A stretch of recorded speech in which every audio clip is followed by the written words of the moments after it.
I discovered my parents left everything to my brother. So I took matters into my own hands.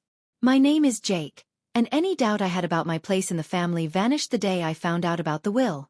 It wasn't some big, dramatic announcement from my parents, either. Nope, I stumbled upon it by pure dumb luck a few months back. I was at their house, the very one I'd been helping them pay for over the last 5 years. The mortgage, groceries, even fixing things around the place. I was the one keeping it afloat. My brother, Eric, on the other hand? He did absolutely nothing. And when I say nothing, I mean zero. No job, no responsibilities, just lounging around, waiting for life to serve him everything on a silver platter. And my parents, apparently, were more than happy to oblige. That day, I was helping my dad with some paperwork because, as usual, neither of them could figure things out themselves. He asked me to scan a bunch of legal and financial documents. I didn't think twice until I saw it, a folder labeled Estate Plan and Last Will and Testament, right there in the stack. Now, I'm not usually a snoop, but curiosity got the best of me. After all, I was the one ensuring they had a roof over their heads. It wasn't unreasonable to wonder how things were set up for the future. So, I opened it. That's when my stomach dropped. Everything, and I mean everything, was going to Eric. The house, their savings, their assets. Not a single mention of me, except some generic lines about loving both their sons equally. Yeah, right. Equally. That's why they made sure their golden child would inherit everything, while the son actually keeping them afloat didn't even get a footnote. I felt like a complete fool. Here I was, busting my butt for them, making sure bills were paid on time, that they never worried about food, while they sat back and planned a future where I got absolutely nothing. And Eric? He wasn't just lazy. He was entitled. He never lifted a finger to help, never contributed a dime. But somehow, he'd convinced them he deserved it all. Maybe because he was younger, maybe they just always babed him, maybe he knew exactly how to manipulate them. Whatever the reason, they had made their choice. I sat there, staring at the paper, my hand shaking with a mix of rage and betrayal. How long had they planned this? Did they always intend for me to be their free financial safety net, with nothing in return? Did they ever even appreciate what I did? I had no idea how long I'd been sitting there, but eventually, my dad noticed I wasn't scanning. "Hey Jake, what's taking so long?" he asked, walking back into the room. I didn't even bother to hide the will. I held it up and looked him dead in the eye. "So this is how it is," I said, my voice unervingly calm. "Everything to Eric? After everything I've done for you?" My dad's face went pale for a second, then he sighed, like I was some little kid throwing a tantrum. "Jake, it's not what you think, really." "Really?" I snapped. "Because it looks pretty damn clear to me. I've been paying your mortgage, helping with groceries, fixing the house up, while Eric does nothing, and you still decided he's the only one who matters." Dad looked uncomfortable. Instead of explaining, he just muttered, "It's complicated." That was it. No apology, no attempt to justify it beyond those 2 useless words. Just a weak excuse and an expectant look, like he was waiting for me to drop it and go back to being their personal ATM. I should have walked out right then. But I wanted to hear it from both of them, so I called for my mom. When she came in and saw the will in my hands, her reaction wasn't much better. She at least had the decency to look guilty, but her words made my blood boil. "Jake, honey, you don't need the inheritance," she said gently, like she was doing me a favor. "You have a good job, you're independent. Eric, well, he struggles. We just want to make sure he's taken care of." That was the moment something inside me snapped. They weren't clueless, they knew exactly what they were doing, and in their minds, it was completely justified. They'd spent years enabling Eric's laziness, and now they were planning to reward it by handing him everything, while I got tossed aside like an afterthought. I took a deep breath, clenched my jaw, and set the will down on the table. "Got it," I said, my voice eerily calm. "Glad to know where we stand." Then I turned and walked out of the house, ignoring their protests as I slammed the door. They had made their decision. Now it was time for me to make mine. I didn't go back to their house after that. I didn't call. I didn't check in. For the first time in years, I let them handle their own damn problems. If they needed something fixed, they could figure it out. If they needed groceries, they could find their own way to the store. And most importantly, if that mortgage bill showed up, Well, I wasn't the one paying it anymore. The silence lasted about 2 weeks. At first, I think they assumed I was just pouting and would come crawling back like always. Maybe they expected me to cool off and apologize for daring to question their decision. But when the days kept passing with no word from me, and more importantly, no financial help, you could practically feel the shift in their attitude. Then, one afternoon, my phone buzzed. Dad texted, "The property taxes are due." That was it. No, hey, how have you been? No, sorry for what happened. Just a cold transactional message, as if I were still the walking wallet they could tap into whenever they pleased. I stared at the screen for a moment, almost amused at how predictable they were. They really thought they could just demand money like nothing had happened, that I'd keep playing my part as their financial safety net even after they made it clear I was disposable. I coolly typed back, "I'm sure Eric will handle it, since the house is his and all." It took exactly 5 minutes before my mom called. I let it ring. Then another text, "Jake, please don't be like this. We need to talk." Oh, now they wanted to talk. Now that their bills were piling up and reality was finally slapping them in the face. I waited an hour before replying, "There's nothing to talk about. You made your choice. Now you can live with it." I figured that would be the end of it for the day. I had made my stance crystal clear, and there wasn't a single part of me that felt guilty about it. But then Eric decided to chime in. His text came in late that evening, and the second I saw his name pop up, I knew it was going to be something obnoxious.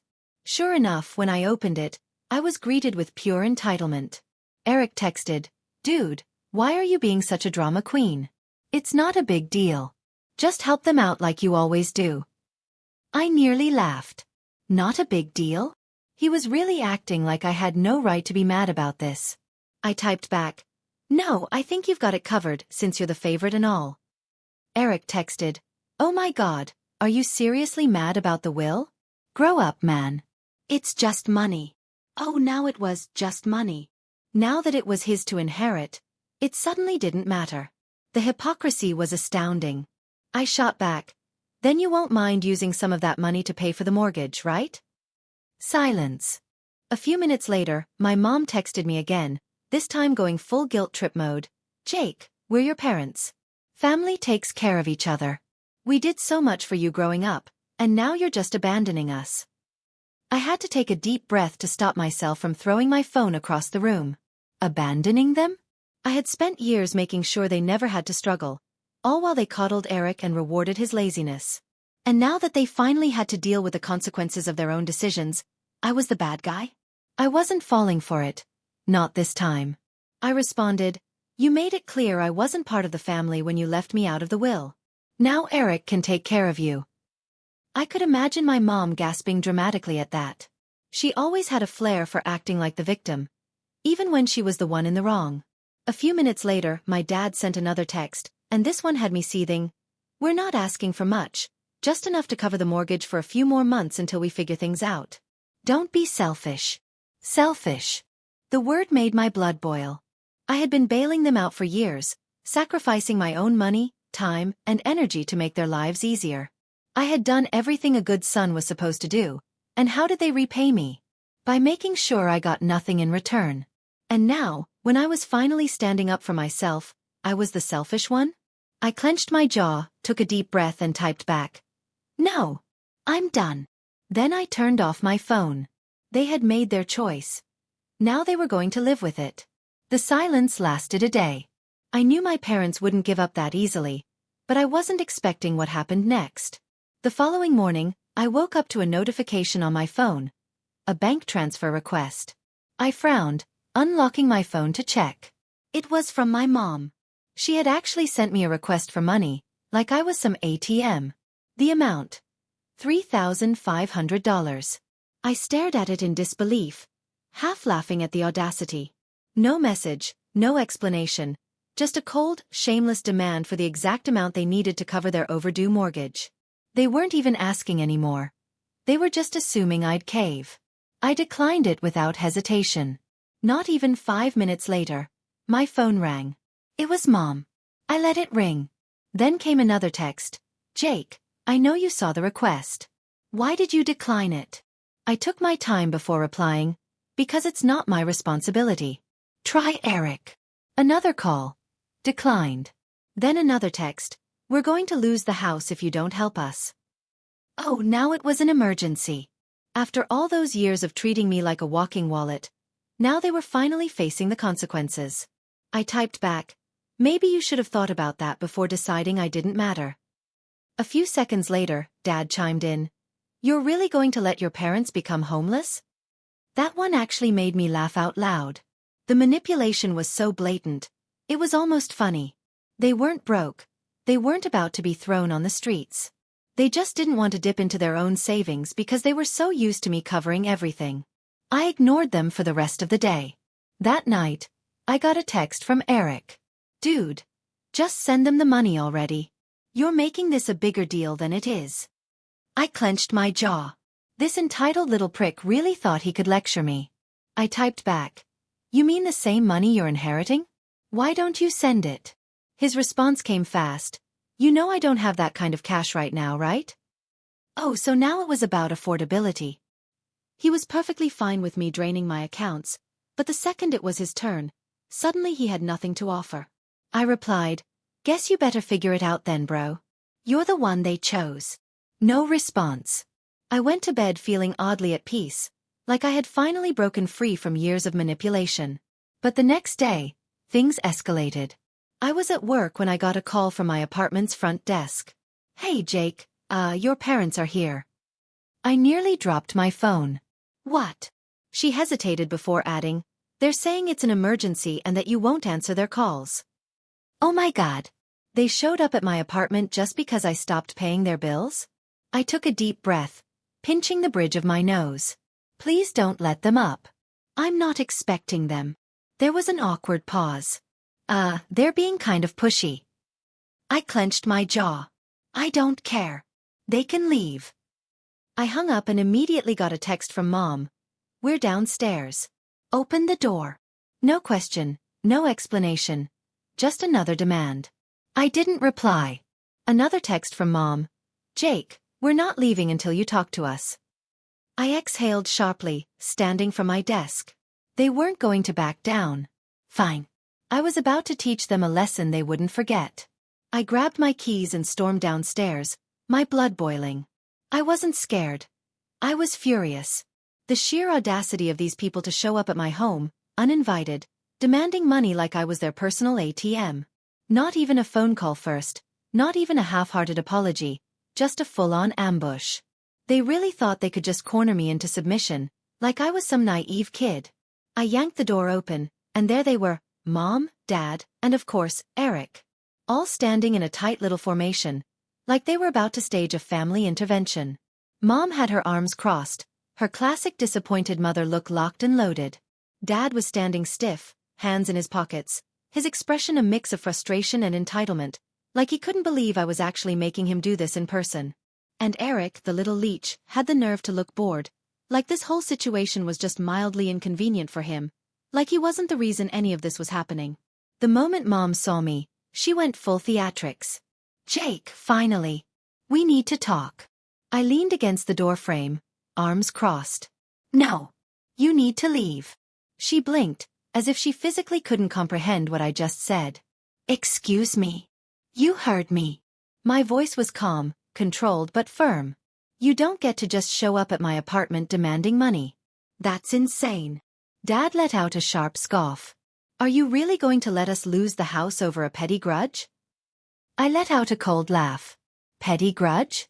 Oh, you mean the one where you decided I was good enough to pay your bills but not good enough to be in your will? That grudge. Mom gasped, clutching her chest like I had just slapped her. Jake, that's not fair. We only did what we thought was best for the family. I tilted my head.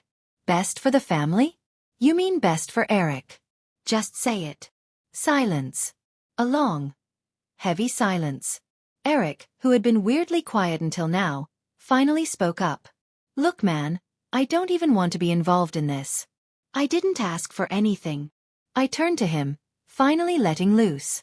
No, you just sit back and take everything that's handed to you. You're 28 years old, Eric. Get a damn job. His face turned red. Dude, what the hell? I took a step closer. You heard me. You want to inherit the house? Start acting like a homeowner. You want to be the golden child? Start paying their damn bills. I'm done being your personal bank. Eric looked away, suddenly very interested in the pavement. Mom took a deep breath, recalibrating her guilt trip. Jake, he's your brother. I nodded. Yep. And I've supported him longer than you ever have. Dad's face darkened. You're being selfish. I laughed, a real, genuine laugh. Oh, that's rich coming from you. I gestured between them. You two decided that Eric deserved everything and I deserved nothing. And now that it's time to pay the price for that choice, you're trying to manipulate me into fixing it for you? Not happening. Mom's voice sharpened. We thought you'd be mature about this. I raised an eyebrow. Mature? You mean quietly accept that I was betrayed and keep paying your bills, because let's be real, that's what you wanted. Dad stepped forward, trying to loom over me like he used to when I was a kid. Jake, we raised you. We fed you, clothed you, gave you everything. The least you can do is help us now. I looked him dead in the eye. I already did. 4 years. And you repaid me by cutting me out. Mom's lip trembled. We thought you'd understand. I exhaled, shaking my head. Oh, I understand perfectly. I understand that I was never family to you. Just a paycheck. Silence again. A suffocating, undeniable silence. I turned to Eric, who was still pretending to be invisible. And you? What's your excuse? You had years to grow up, to get your life together, to contribute. But you didn't, because you knew they'd take care of you.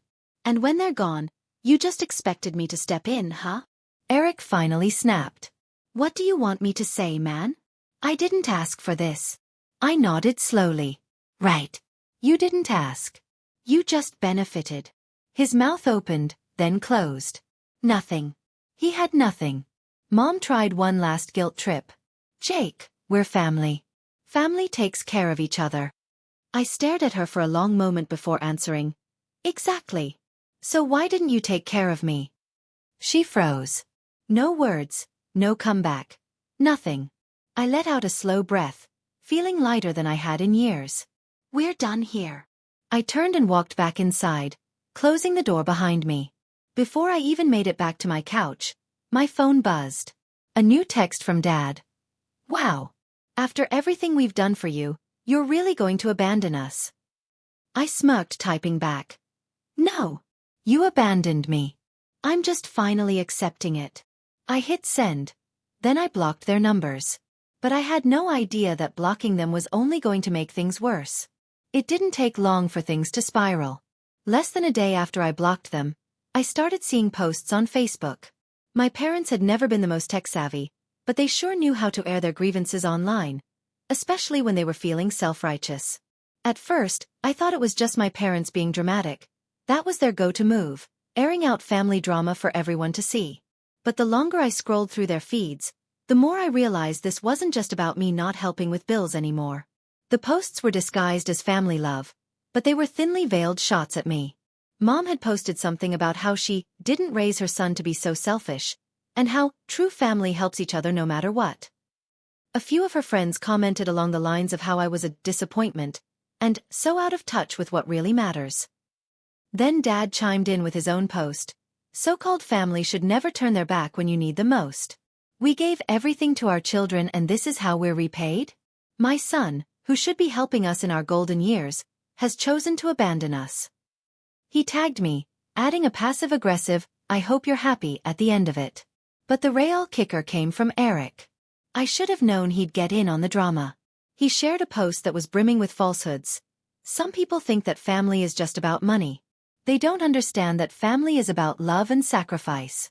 I'd do anything for my parents, but some people just don't get that. They're too wrapped up in themselves to realize that true love is about helping those who raised you. He even threw in a disguised jab at me. I wish some people could learn what it really means to be family. I love my parents and I'm grateful for everything they've done. That was it. That was my breaking point. I sat there staring at the screen in disbelief. How had it gotten to this point? They turned this entire situation around, made me the villain. The selfish son who wasn't willing to support his sacrificial parents, The son who didn't appreciate all the love they gave me over the years. How could they? I had always been the one who worked hard, who contributed, who never complained. I had to swallow the fact that somehow they had convinced themselves they were in the right, and now they were telling everyone that I was the problem. I didn't want to react immediately. I took a step back, collected my thoughts, and waited for a few hours. I wanted to make sure I didn't just rush into something out of anger. But the more I thought about it, the more I realized that I couldn't let them get away with this. If they were going to drag my name through the mud, I was going to set the record straight. So I pulled out my phone, and I started typing. I opened my own Facebook account, the one I kept for close friends and real family, and I posted a lengthy update. I wasn't interested in playing their game. I didn't want to get bogged down in petty back and forths. What I wanted to do was tell the truth. Here's what I wrote. I know I've been quiet for the past couple of days, but I can't stay quiet any longer. My family has been sharing a lot of things online about me that are simply not true. They've portrayed me as the villain, the selfish one who refuses to help my parents in their time of need. I'm here to set the record straight. I've always helped my family. From the moment I could get a job, I've been the one helping with bills, paying for groceries, and supporting them in every way I could. But there comes a point where you can't keep giving without being respected. Over the years, I've watched my parents favor Eric, giving him everything. The house, the money, the attention.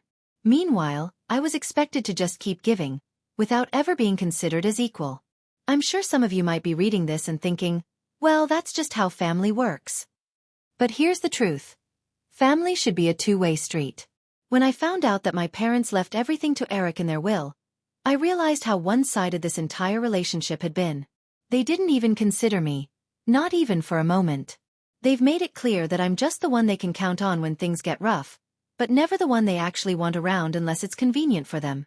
4 years, I've been the one funding their lifestyle. I've paid for vacations, chipped in for bills, and even helped out with things like the house taxes. And for what? To be treated like a backup plan? I'm done. I'm not just some wallet they can pull money from whenever they need it. I'm a human being, and I deserve respect. I've earned the right to be treated like I matter, not just when they need something from me. As for Eric, it's time for him to grow up. He's 28 years old, and he's never worked a day in his life. He's never taken responsibility for anything. My parents have enabled him for so long that it's no surprise he's the one they favor. But here's the thing. He's had plenty of time to get his life together, and now it's time for him to stand on his own 2 feet. To everyone who has been following this drama and supporting my parents, you need to understand that there's always 2 sides to every story.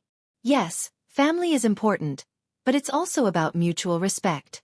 I've given enough for a lifetime, and I'm not apologizing for taking a step back. This is not me turning my back on family. This is me finally choosing myself. And to my parents, I wish you the best, but I am done being your doormat. I hit post, and instantly, I felt a sense of relief. For the first time in my life, I was telling the world the truth about my family, about how they had taken advantage of me for years, how they had always expected me to be the one to save them without ever once thinking about what I needed. I wasn't going to let their narrative control my life anymore. The reactions were instant. Some people who I hadn't talked to in years came forward to express their support. A few of my cousins, friends of my parents, even some distant relatives liked the post, sending me private messages telling me they were sorry for what I had been through. It felt so freeing to finally have the truth out there, not be bogged down under guilt trips and manipulative behavior. But then came the backlash. My parents and Eric went ballistic. Eric messaged me, "You're a traitor. You really had to air all our business out like this? You have no respect for family." Dad called me, practically yelling into the phone, "You've ruined everything, Jake. You'll regret this. You'll regret cutting us off. You'll regret turning your back on your own family." But I didn't regret it. Not for a second. I blocked them all. I was done. And for the first time in my life, I was free. Free from the toxic grip they had on me for so long. As the days passed, I could feel the weight lifting off my shoulders. I was done with being treated as less than. I was done with being the one who was always expected to fix everyone else's problems.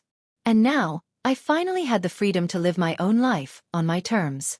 So no, I don't feel bad for cutting them off. I deserve better. I still do. And from now on, I'm choosing to surround myself with people who appreciate me for who I am, not for what I can give them. It's time for me to move forward, for good. And I will. Let me know your thoughts in the comments below.